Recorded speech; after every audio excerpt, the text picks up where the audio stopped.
It's good, you rocking with your boys are all right, TheCzarr. Today's gonna be a little different, and we're gonna get into it. When it rains, it pours. You already see it, you hear it, and you know what it is. $ capital THE capital CZARR. That's the Cash App. Go there, support the channel, or PayPal.me. Same thing, capital THE capital CZARR, or hit that GoFundMe up. Support the channel, support the way things are moving. Now, what we're about to discuss is something that affects things worldwide. And the question is it generational or is it hereditary? Now, in this sense, hereditary doesn't have to do with a certain race. Maybe it has to do with individuals that are offsprings of the 70s and 80s, such as myself. And is pill popping an epidemic? And that's my thing. Is there a pill popping epidemic that's going around with the younger generations that is causing overdoses in situations where individuals are disenfranchised in some way, shape, or form? Now, the reason I'm mentioning this is because as of recently, we've seen a growing case of individuals being deceased, as well as on the back end, how they're deeming heroin as something that's going on. But what they don't speak about is the pill form of heroin and the types of painkillers that are taking young lives. Now, it's not only in places that we know in the United States, but it's also in the UK. It's also down in third world countries. But here on further world countries, as far as China, we see opium as something that's causing overdoses left and right. Is this an epidemic that's claiming a generation? And that's the whole ideology behind what I want to discuss with you now. How many people in the comments below know someone who has been deceased over overdose means, dealing with pills or some type of powder substance? A lot of times, people who are dealers of it, that do these things, that contribute to making money off of these things, cut it in their basement. That's the major danger, because as we know, fentanyl, attribute that's added to a lot of different homegrown, home-created concoctions, is not measured correctly, thus leading to an overdose status. This is not new, but although this is something that's pressing, something that's very important, a thing you can say is relevant, but not given the attention of relevancy the way it should be. Do you think that this is going to lead to future occurrences that become very prominent and very pressing, and even now, when they are pressing, aren't being spoken about so readily? That's a problem, being that we live in a society that deems drugs such as ecstasy and acid, they find it just as fun. They find it just as entertaining. And that's the problem. And it's lumped in with all the other substances that are being found when they're so easy to contain, easy to get, easy to use. This is literally taking away a generation of young genius, young, beautiful minds through even experimentation. In this way, I don't feel anyone's talking about it. They're making it seem like a part of everything else, but honestly, it's not. Because there are some that you can't overdose on, but what you can overdose on should not be something that's taken lightly. If anyone has ever overdosed on something, it should be something that's given max attention, something that's given prominent, let's say, affection, to the point where not only do you check your family on it, but a lot of people start checking those around you. If you have friends and things that do this, if you have people you know that do this, it shouldn't be taken lightly. Now, that's my issue. My major issue is because these things aren't a part of, let's say, a family of drugs that you can take day by day. It's not something that could be taken and burst or controlled. It's literally, you take a certain amount for a certain amount of time, and it doesn't affect you the same way it used to. That's the problem with these type of things. And people literally look at it as it's supposed to be taken that way. I had to walk away because whoever that was playing that slow music, and that was just terrible. Like, I'm not trying to hear all that right now. And they turned it up. It was low. They kept turning it up, seeing how loud it was to be on the thing. And you know, I don't mess with people that do that. That's like attention, and I ain't trying to get YouTube after me for copyright strikes on music that I didn't even approve of nor gave attention to, or I wasn't playing. Come on now. But these things, they're very serious. And my problem with our society is they don't take it very serious. Matter of fact, it's given no serious nature taken to it. It's literally put out there and other things are talked about. And what's sad is a lot of authority figures allegedly participate in the powder substances behind the scenes, but try to make laws and work together to deem people of guilt for the other ones. But they don't find it wrong because they feel they can control it.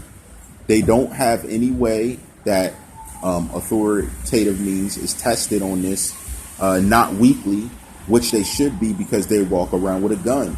Now, I presume from my research that if a lot of these officers were thoroughly tested week after week and tested for the substances that are of powder, it would have came out that they were on duty, not only using these things, but in the commission of their job, acting with these substances in their system.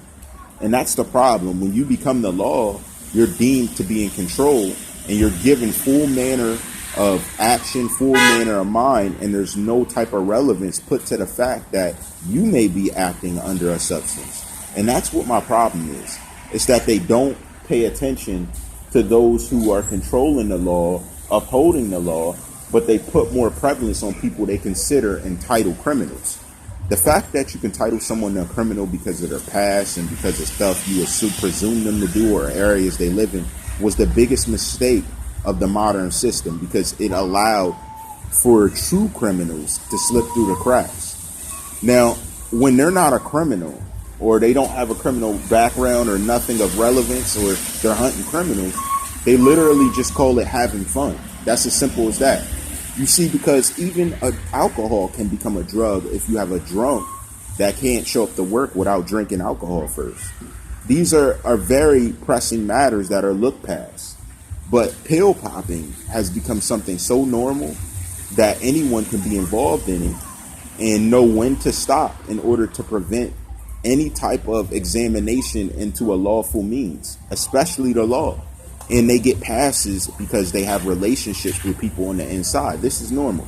Same way as corporations getting passes for breaking the law, breaking policy, and then using other individuals who are part of the policy, whether higher up or not, to escape being held or reprimanded for their wrongdoings. This is the biggest mistake of modern law. But again, there always is hell to pay, no matter whether you ever get caught. Your heart and your mind leaving you to think you're invincible is going to be the one thing that sends you to an eternal damnation. And it's just a fact. It's just a fact. You can't treat people any way you want and then slide off and have a good life. That's not how it works. Or you could treat people how you want, slide off, have a good life, but what you get when you close your eyes, it's going to make you regret everything you ever did. And here's my thing. It's one thing to scream out for forgiveness. It's another thing to feel it in your heart. And what's crazy is God said he looks at our heart. So if your heart isn't really in a forgiving manner, then you pay the price in the end. And your heart won't be, because you did what you did in the first place. And if you have no remorse, you can fool everyone else, but you can't fool the Creator. And that's why I'm okay with people that do this, because in the end, you lose everything when you shut your eyes. You can have all the money in the world, but what you lose when you close your eyes, that's where you get your payback. And I am aware of individuals that use this and do this, whether they're in big industry or a lower tier industry. It's very common. And my thing is, it's so common that you could hook me up to a lie detector machine, a lie detector test, and everything I say is going to not only resonate with it, but it's going to prove everything I say true. And that's the fear that a lot of these people may have. They know that when certain individuals telling the truth get put in the moment of truth, that they'll pass it and they'll get exposed. That's why I have no problem with it. So you could stack millions and millions, even though most people won't even make a million.